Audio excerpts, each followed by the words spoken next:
사도행전은 이렇게 지금 스토리가 쭉 진행돼서 새벽 설교 때 하는 것을 듣지 않으면 사실 좀 주일날 와서 이렇게 듣고 이해하기가 좀 쉽진 않습니다. 오늘 또 이해시켜 보려고 노력은 해보겠지만 이렇게 스토리 자체 중간에 있는 이야기라 쉽지 않을 수 있을 것 같다는 생각이 들어서 말씀드립니다. 혹시 주일날 오시기 전에 미리 새벽 설교 말씀을 듣고 오시면 참 좋겠다는 그런 생각을 합니다.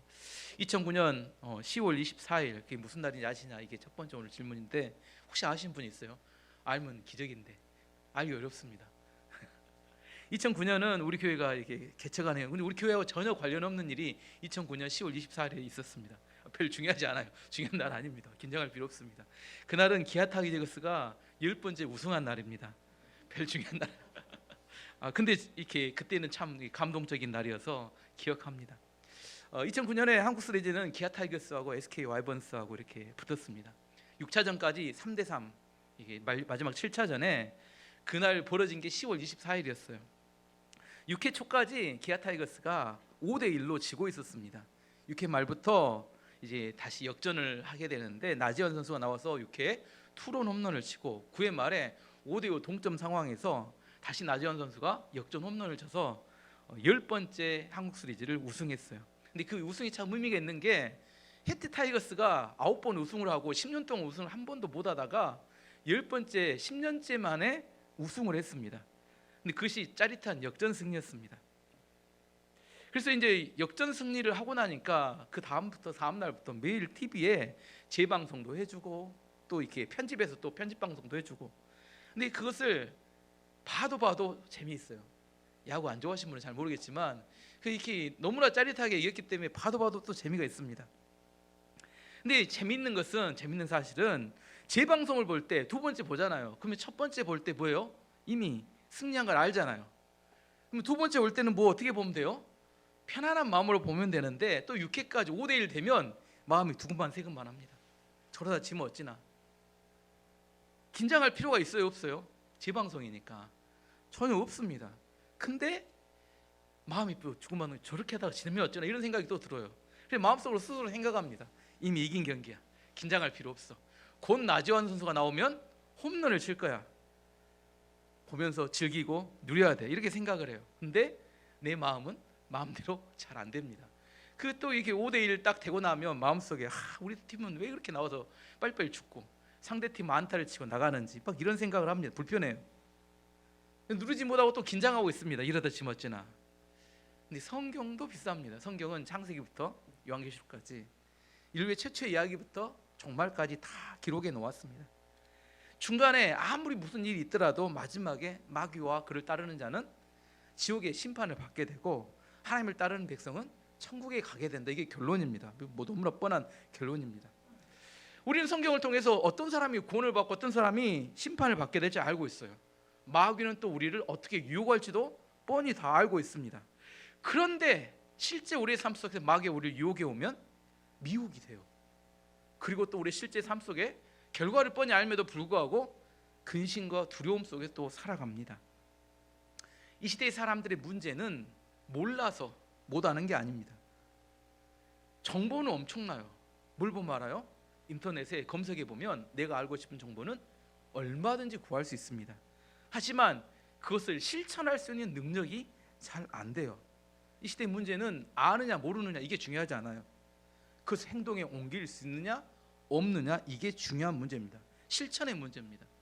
이제 다음 달 되면 선거가 있으니까 후보들이 많은 공약을 내놓습니다. 공약은 약속을 말합니다. 근데 그 공약이 당선되고 난 다음에 실천하는 것은 또 별개의 문제예요. 일단 뭐예요? 당선을 위해서는 어떤 공약이라도 던지고 나서 당선되고 보자는 겁니다. 정말 중요한 것은 그 사람이 실천할 의지가 있는지 이게 중요합니다.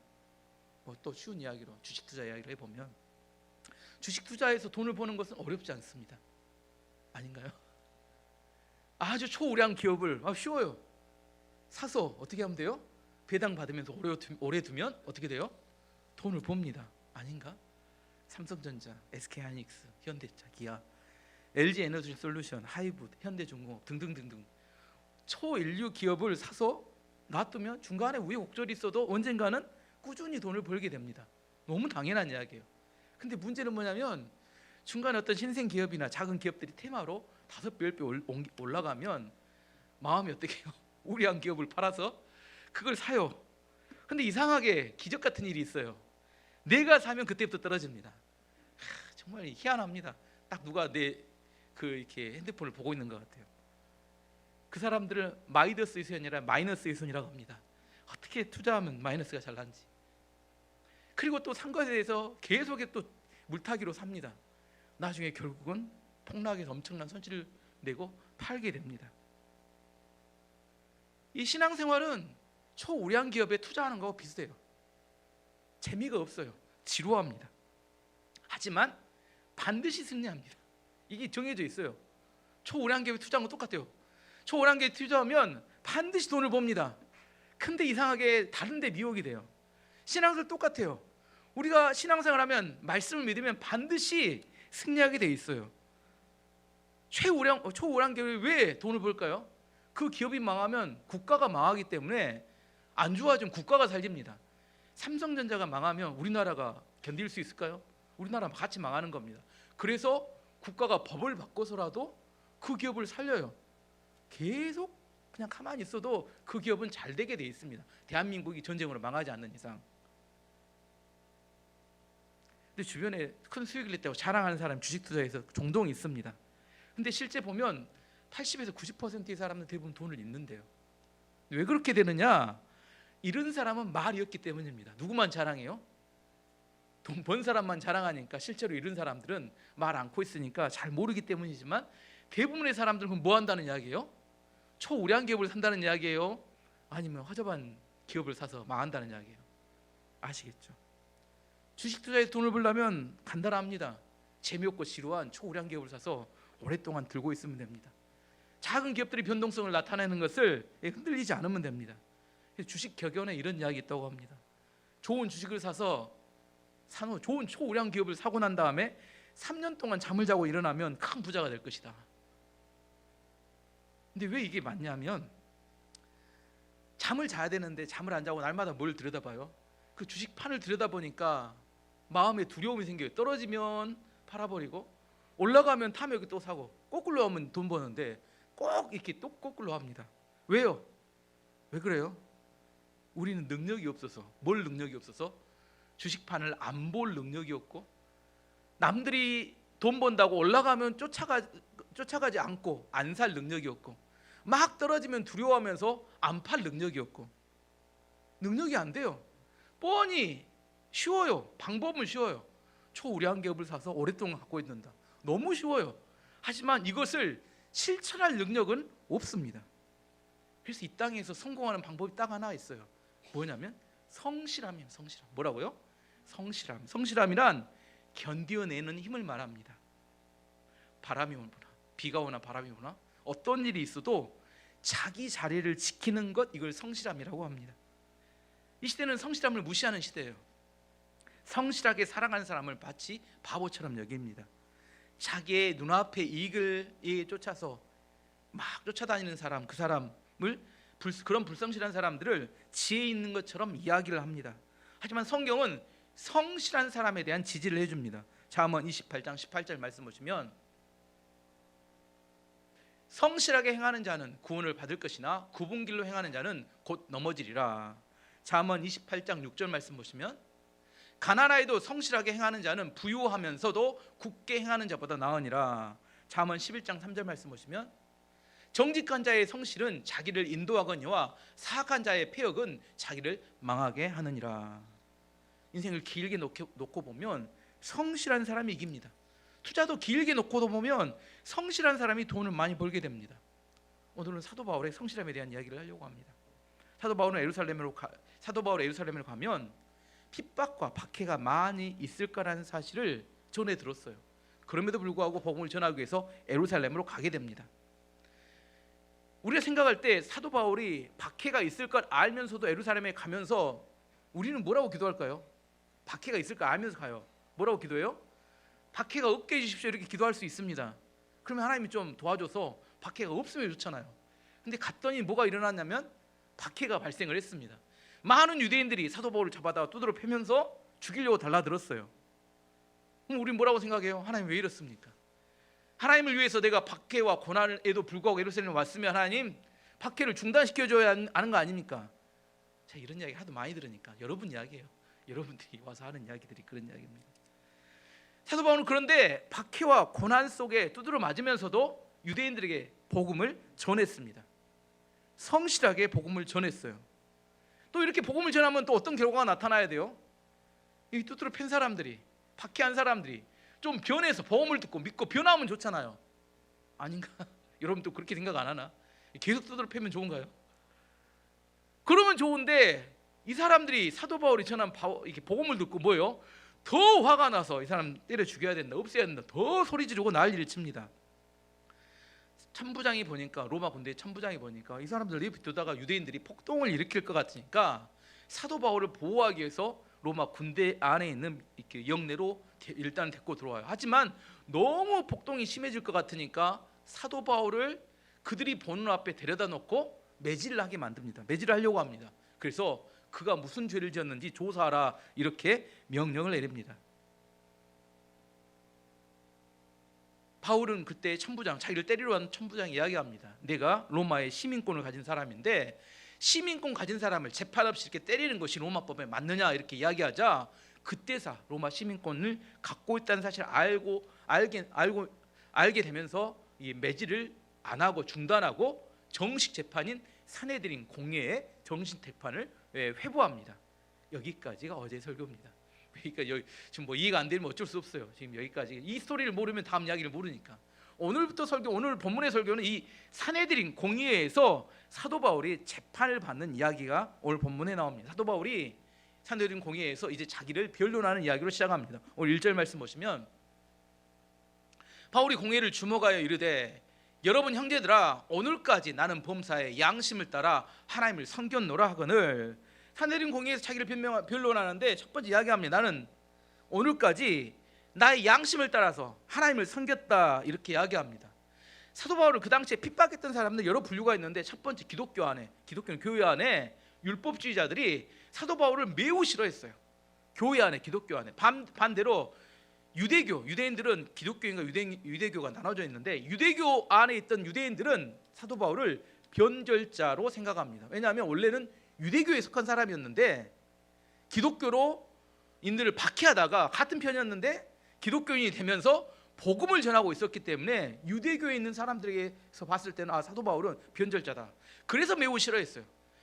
유대교에서도 싫어하고 기독교도 싫어하고 로마 군대에 있는 사람도 싫어하고 또 누구도 싫어해요? 아무튼 두루두루 모든 사람이 다 싫어하는 그런 상황에 빠져 있었습니다. 그런데 유대교의 수장, 유대교의 최고 리더는 대제사장이었어요. 근데 대제사장은 이 산헤드린 공의회 의장이기도 했습니다. 대제사장이 들었더니 뭐라고 해요? 자기는 최선을 다해서 모든 것을 다해서 하나님을 잘 섬기고 있다 이렇게 이야기하니까 대제사장이 화가 났어요. 화가 났습니다. 그래서 뭐라고 하냐면 부하한테 시켜서 야 저놈의 입 좀 쳐라 이렇게 성경은 표현됐지만 원래 표현으로는 주둥이 좀 어떻게 쳐라 이렇게 하는 것이 맞을 것 같아요. 2절 말씀 보시면 대제사장 아나니아가 바울 곁에 서 있는 사람에게 그 입을 치라 이렇게 명하니 사람을 때릴 때도 부위에 따라 또 느낌이 다릅니다. 뺨을 때리거나 입을 치게 되면 어떻게 돼요? 그 사람의 인격을 못 오가거나 무시하는 행동입니다. 제가 생각을 해봤어요. 이 지점에서 뺨을 치면 어떻게 쳐요? 이렇게 치잖아요. 근데 주둥이를 치면 어떻게 칠까요? 이렇게 칠까? 이렇게 칠까? 아니면 이렇게 쳤을까? 어떻게 쳐도 입을 맞으면 기분이 엄청 상합니다. 사도 바울이 입을 이렇게 주둥이를 맞고 난 다음에 열받았던 것 같아요. 사도 바울 원래 한 젓갈 하는 사람인데 화가 나서 이제 쏟아 부어버립니다. 그게 3절 말씀에 나옵니다. 바울이 이르되 회칠한다며 대제사장이 이야기하는 겁니다. 하나님이 너를 치시리로다. 내가 나를 율법대로 심판한다고 앉아서 율법을 어기고 나를 치라 하느냐 하니 이거 굉장히 완곡한 한국에 이렇게 좋은 언어로 표현한 겁니다. 원래로 표현하면 욕을 이렇게 표현하면 당신은 회칠한 담벼락 같소. 겉은 회를 친해서 깨끗한 것 같지만 속은 시커먼 속을 내가 알고 있어. 하나님이 당신을 심판하실 것이오. 율법으로 재판한다고 그 위에 앉아 있지만 율법을 어기고 나를 치라가는 것이 옳소 옳은 일이오 이렇게 막 저도 완곡하게 표현한 겁니다. 설교자리라 그렇지 않았으면 더 훨씬 심각하게 이야기했을 텐데. 어쨌든 입을 맞은 사도 바울이 열받아서 막 쏟아부었어요. 그 옆에 있던 사람이 이제 사도 바울에게 한마디 합니다. 뭐라고 하냐면 4절 말씀 보시면, 곁에 선 사람이 말하되 하나님의 대제사장을 내가 욕하느냐. 옆에 있는 사람도 그 이야기 뭐라고 들었다는 거예요? 욕이라고 들었다는 겁니다. 이 좁은 말로 한 게 아니라 욕한다고 알겠죠. 성경이 굉장히 완곡하게 표현해서 기록한 사실을 알 겁니다. 바울은 그때서야 이 사람이 대제사장이었구나 이걸 깨닫고 급하게 사과를 합니다. 5절 말씀 보시면, 바울이 이르되 형제들아, 나는 그가 대제사장인 줄 알지 못하였노라. 기독하였을 때 너의 백성의 관리를 비방하지 말라 하였느니라 하더라. 대제사장을 몰랐다는 겁니다. 그런데 백성의 관리를 비방하지 말라고 성경이 기록되어 있기 때문에 내가 잘못했다고 잘못을 인정합니다. 무슨 의미냐면, 사도 바울은 자기 마음은 그렇지 않았는데 성실하게 대제사장의 직분을 인정해 주었습니다. 그리고 대제사장의 고난 아래 자기가 재판을 받을 때도 성실하게 임하겠다고 이야기를 했습니다.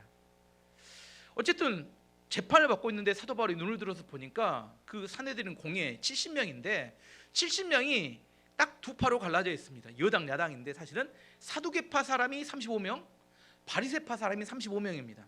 이건 우리나라 산헤드린 공회에는 우리 의회가 똑같아요. 여당이 사두개파 사람들, 야당이 바리새파 사람들.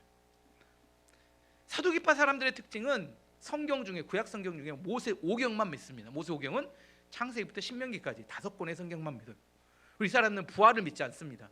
천사도 믿지 않아요. 또 이 사람들은 현세 축복, 돈을 좋아합니다. 그래서 현실주의자들입니다. 반면에 바리새파 사람들은 성경, 구약 성경 전체를 믿어요. 그리고 부활도 믿고 천사도 믿습니다. 그리고 율법과 전통을 매우 중요하게 생각하는 원리주의자들이에요. 이들은 만나면 서로 으르렁대며 항상 싸웠어요. 왜 알아요? 사도 바울은 원래 바리새인이었습니다. 그래서 이들의 갈등이 무엇인지 잘 알고 있었어요. 그래서 사도 바울이 자기의 견해를 하나 이야기합니다. 6절 말씀 보시면, 바울이 그 중에 일부는 사두개인이요 다른 일부는 바리새인 줄 알고 공회에서 외쳐 이르되, 여러분 형제들아, 나는 바리새인이요 또 바리새인의 아들이라 죽은 자의 소망 곧 부활로 말미암아 내가 신문을 받노라. 사도 바울이 한 가지만 이야기합니다. 내가 지금 신문을 받는 이유는 딱 한 가지, 죽은 자의 부활 때문에 신문을 받고 있다, 이렇게 이야기합니다. 그 이야기를 하는 순간 이 산헤드린 공회가 두 쪽으로 쫙 갈라져서 싸우기 시작해요. 왜냐하면 사두개파 사람들은 부활을 안 믿어요. 바리새파 사람들은 부활을 믿습니다. 근데 죽은 자의 부활이란 바울이 말했던 것은 누구의 부활을 이야기하냐면 예수님의 부활을 이야기했어요. 나는 예수님의 부활 때문에 핍박을 받고 있다, 이렇게 이야기했는데 자기 이야기한 겁니다. 근데 이 사람들은 뭘로 들어요? 이 사람은 부활을 믿고 있다, 이렇게 이야기하니까 사두개파 사람들은 열받아서 막 퍼붓고, 바리새파 사람들은 갑자기 태도를 바꿔서 뭐라고 해요? 이 사람 죄가 없다, 이렇게 이야기합니다. 7절에서 9절까지를 읽어보면, 그 말을 한즉 바리새인과 사두개인 사이에 다툼이 생겨 무리가 나누어지니, 이는 사두개인은 부활도 없고 천사도 없고 영도 없다 하고 바리새인은 다 있다 함이라. 9절 말씀, 크게 떠들세 바리새인 편에 몇 서기관이 일어나 다투어 이르되, 우리가 이 사람을 보니 악한 것이 없도다. 혹 영이나 혹 천사가 그에게 말하였으면 어찌하겠느냐 하며. 처음에 이 재판이 시작될 때는 공의회와 사도 바울 간의 갈등이었어요. 근데 사도 바울이 한마디 했는데 어떻게 변해버려요? 싸움이 사두개파와 바리새파의 갈등으로 변해버립니다. 그때나 지금이나 정치인들은 똑같은 것 같아요. 지금 진리가 뭐냐, 옳은 게 뭐냐, 이런 거 중요하지 않아요. 지금 여기서 뭐가 중요해요? 우리 편이냐 니네 편이냐, 이게 중요해요. 아시겠죠? 우리 편이라는 게 바리새인들이 뭐라고 해요? 이 사람은 보니까 악한 것이 없다, 죄가 없다는 거예요. 그 전까지도 때려 죽이려고 그렇게 달라들던 사람이 뭐가 중요해요? 진리가 별로 중요하지 않아요. 네 편이냐 내 편이냐, 이게 중요합니다. 요즘 민주당 공천 과정을 보면 친 이재명파와 친 문재인파가 갈라져서 갈등합니다. 이재명 대표의 측근들은 다 후보로 공천이 되고, 문재인 대통령 측근들은 다 컷오프가 되니까, 원래는 같은 편이었어요. 같은 편이었는데 이제 본질의 이익 앞에서 서로 갈라지게 되니까, 남이 되게 되니까 이제 죽으라고 상대를 물어뜯기 시작합니다. 이게 정치구나. 절대 선이 있는 게 아니고 절대 악이 있는 게 아니고 인간은 모두 다 죄인이구나. 하나님을 떠난 인간이 추구하는 것은 자기 이익입니다. 겉으로는 뭘 이야기해요? 국가와 민족을 위해 헌신하겠다. 그것은 포장된 이야기일 뿐이고 당선을 위해서라면 나머지는 다 액세서리가 될 뿐이고. 근데 여기 그때도 똑같았어요. 바울이 그 모인 산헤드린 공회 의원들도 마찬가지로 하나님의 이름으로 율법으로 진리를 위해서 재판한다고 이야기하지만 사실은 그들의 정말로 원수같이 눈의 가시처럼 생각했던 사람들이 누구였어요? 사도 바울이었을까요? 상대 계파 사람이었을까요? 사도 바울이 아니라 상대 계파 사람들이 눈의 가시였습니다. 사도 바울이 그 본질을 알았어요. 그래서 한마디 이야기합니다. 뭐라고 이야기해요? 나는 부활을 믿노라. 딴 이야기 안 했어요. 부활을 믿는다고 하니까 갑자기 서로 둘이 자기들끼리 싸워요. 원래 갈등이 어디가 심했다는 거예요? 자기들끼리 원래 갈등이 심했어요. 사도 바울은 그냥 액세서리였을 뿐입니다. 자기들의 마음이 거기 있었는데 딱 먹이를 하나 던져주니까 상대 계파를 죽이려고 달라들고 싸우면 얼마나 싸움에 갈등이 심했는지. 천부장은 로마 사람이니까 딱 봤더니 뭐예요? 잘못하면 가만히 있다가 사도 바울이 그 안에서 찢어져 죽겠다 이런 생각을 합니다. 그래서 얼른 빼서 병영으로 데리고 갑니다. 10절 말씀 보시면 큰 분쟁이 생기니 천부장은 바울이 그들에게서 찢겨질까 하여 군인을 명령하여 내려가 무리 가운데서 빼앗아 가지고 영내로 들어가라 하니라. 사도 바울은 성실하게 공회에서 재판을 받았는데 문제는 누가 있었어요? 산헤드린 공회 안에는 내부적인 갈등이 근본적으로 폭발하면서 천부장은 외부 사람이 볼 때는 이 사람들 수준으로 바울을 재판하기에는 너무 힘들겠다 이런 생각을 하게 됩니다. 그리고 그를 바울을 데리고 다시 군대가 있는 영내로 데리고 가게 됩니다. 하지만 바울에게도 그날은 매우 힘든 날이었던 것 같아요. 여러 유대인들에게 맞고 또 끌려다니고 신문받고 재판받고 못 볼 걸 여러 가지 많이 보면 물론 믿음으로 그걸 해가지만 매우 힘들고 지쳤던 하루 같아요. 또한 사도 바울도 그렇게 신문받고 재판받는 과정 중에 자기의 미래와 자기의 생명이 어떻게 될지를 알기가 어려운 상황이었습니다. 이렇게 힘들고 지쳤던 날에 예수님께서 그날 저녁에 바울을 찾아오셔서 위로의 말씀을 해주십니다. 그 11절 말씀인데요. 그날 밤에 주께서 바울 곁에 서서 이르시되 담대하라. 내가 예루살렘에서 나의 일을 증언한 것 같이 로마에서도 증언하여야 하리라 하시니라. 예수님께서 말씀하셨어요. 담대하라. 내가 예루살렘에서 나의 일을 증언한 것 같이 로마에서도 증언하여야 하리라. 이 세 가지 의미가 있는 예수님의 말씀이었습니다. 첫 번째는 담대하라. 용기 있고 담대한 사람에게 담대하라고 이야기할까요? 위축되고 마음이 두려운 사람에게 담대하라고 이야기할까요? 어떤 사람이에요? 위축되고 두려운 사람에게 담대하라고 이야기합니다. 사도 바울이 아무리 천하의 사도 바울도 생명의 유혹과 미래에 대한 두려움이 있는 그런 상황에서 마음이 두려움에 위축되고 힘들었던 것 같습니다. 마음에 두려움이 가득 차면 사람은 세상과 타협합니다. 마음에 두려움이 가득하면 그 사람은 성실하지 못하게 됩니다. 마음에 두려움이 가득하면 눈앞의 이익에 미혹이 되고 맙니다. 그래서 예수님이 명령하신 겁니다. 이게 부탁 아닙니다. 좀만 더 해주라 이런 이야기 아닙니다. 담대하라 이렇게 명령하셨어요. 뭐라고요? 담대하라. 용기를 내라. 위축되지 마라. 예수님께서 오셔서 명령하신 겁니다. 이건 부탁이 아닙니다. 뭐라고요? 담대하라. 성실해야 된다. 위축되면 안 된다. 명령하셨어요. 주님께서 오늘도 우리에게 명령하시는 겁니다. 담대해라. 타협하지 말라. 두 번째는 내가 예루살렘에서 나의 일을 증언한 것 같이. 이야기는 군중 앞에서 공회 앞에서 예수님에 대한 복음에 대해서 증언한 거에 대해서 만족하고 흡족하다 이런 의미입니다. 무슨 의미냐면 지금 내가 이곳에서 예수님의 복음을 증거하고 있는데 참 잘하고 있다 이런 의미예요. 지금처럼만 하면 된다. 더 잘하려고 하지 말고 염려하지 말고 지금 하던 대로 계속해라. 이게 두 번째 의미입니다. 내가 예루살렘에서 나의 일을 증언한 것 같이. 이게 두 번째 의미입니다. 세 번째가 제일 중요합니다. 세 번째는 로마에서 또 증언해야 하리라. 이 결정적인 하나님의 위로와 축복의 이야기입니다. 이게 무슨 의미예요? 로마에서도 나의 일을 증인해야 하리라. 여기서 죽지 않아 그런 의미예요. 무슨 말이에요? 여기서 신문받고 핍박받고 어려움이 있는데 여기서 끝나지 않아. 너는 반드시 로마에 언젠가는 가게 돼서 그곳에서 뭐 한다고요?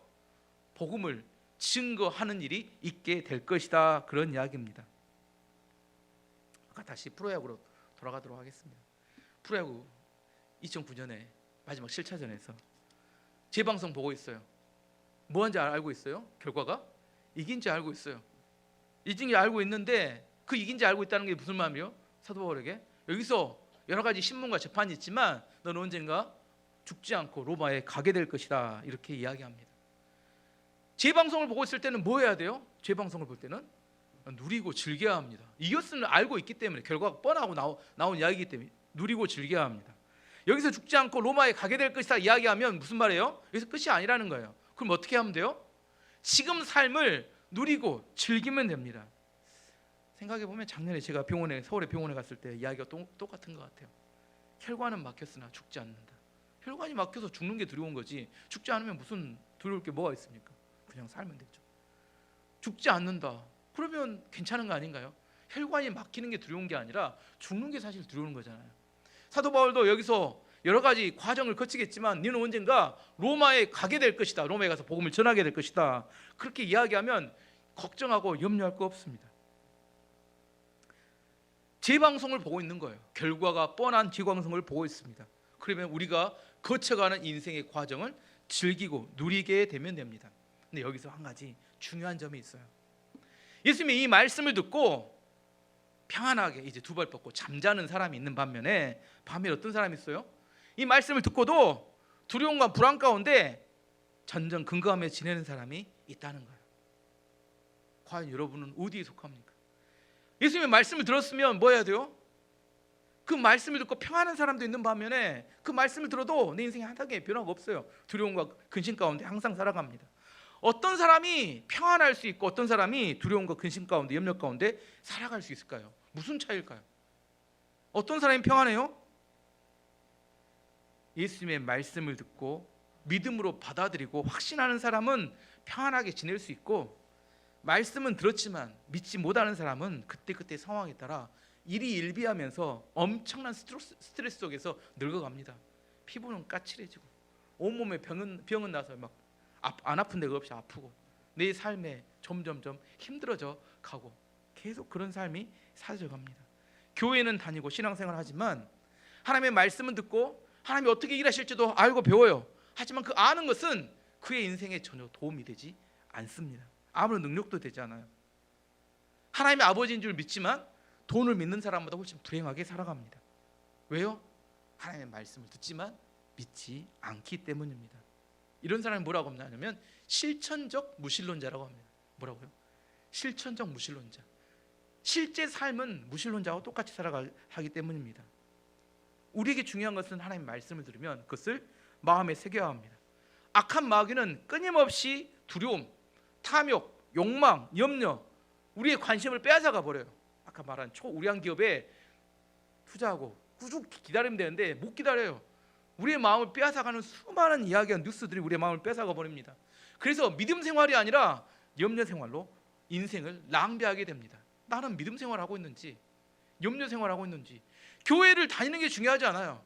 믿음 생활을 하는 게 중요합니다. 아는 게 중요하지 않아요. 실천하는 게 중요합니다. 내 안에 정말 하나님의 약속이 있어서 내 안에 정말 염려가 없는지, 믿음으로 살아가는지, 우리 안에 하나님의 예수 그리스도를 믿기 때문에 확신 가운데 세상 사람들에게 없는 기쁨과 감사와 기도가 내 삶에 머물러 있는지, 이게 중요합니다. 이사야 선지자가 이사야 시대 사람들에 대해서 이렇게 이야기합니다. 이 백성은 듣기는 들어도 깨닫지 못하고 보기는 보아도 무엇인지 전혀 모른다. 왜냐하면 영적으로 둔감하기 때문이다. 그의 마음에 민감한 건 세상의 뉴스에 민감합니다. 세상이 어떻게 바뀌고 정치가 어떻게 바뀌기에 민감해요. 하지만 하나님의 말씀에 대해서는 민감하지를 못해요. 하나님 예수님이 말씀하셨습니다. 내가 여기 아니라 로마에 가서도 내 말을 증거해야 되리라. 이야기를 들으면 어떻게 돼요? 여기서 안 죽어. 그럼 어떻게 돼요? 팔 뻗고 지금의 여러 가지 굴곡이 있겠지만 그걸 누릴 수 있습니다. 제가 삶을 사는 사람들 보면